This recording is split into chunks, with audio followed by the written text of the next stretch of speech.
problem stops and starts with the office of the president. And we must ask ourselves, what is the president's position on the question of fuel prices? I want to hear the position of the president and the government of Kenya on the question of fuel prices. Thank you, Honorable Speaker. Honorable Speaker,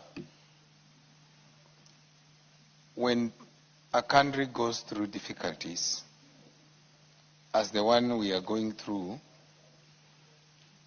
my expectation is that we close ranks. There's no fuel price for opposition. There is no fuel price for those in government. There is no fuel for a poor man, and there's no fuel for a rich man. Honorable Speaker, I'm taken aback that instead of us closing ranks and looking for a viable solution for our people, we have emotionalized the debate. Honorable Speaker, we had COVID in this country. We closed ranks and we sat down from both sides and agreed on the way forward. There have been very concrete proposals put on the floor here from either side.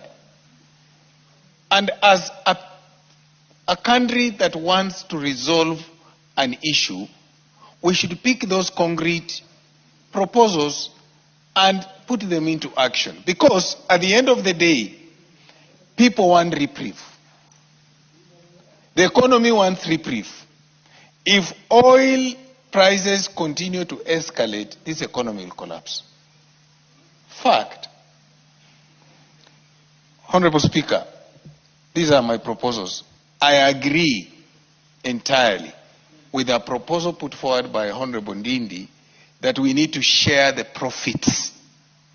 We reduce the profits of the marketers. That would give us some reprieve.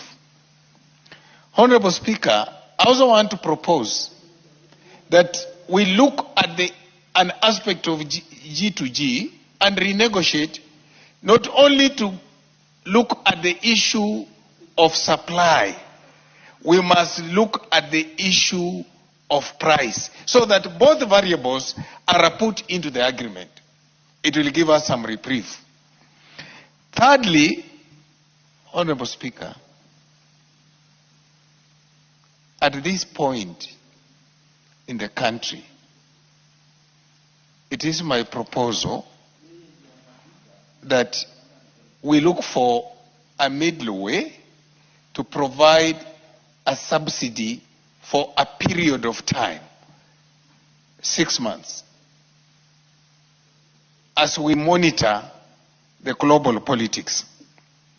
On the other hand, Honorable Speaker, what are we doing in the long term in terms of our oil exploration in Turkana? Honorable Speaker, what are we doing with all the coal in Kitui? Honorable Speaker, it is the right time to look for resources and ensure that we have our own refinery and we go into exploring our oil in Turkana. Fourthly, Honorable Speaker, it is important that we also diversify our sources of fuel.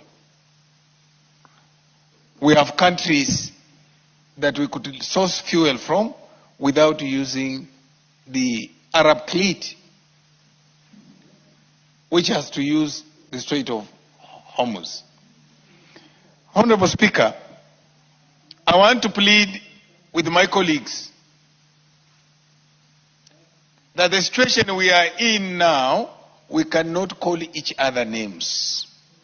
We need to reason together. We need to look for solutions together. We should not bastardize government, but we need to sit down as members of parliament and agree that this is the direction we want to go. But but at least give our people reprieve, give the economy some spike. Thank you, Honorable Speaker.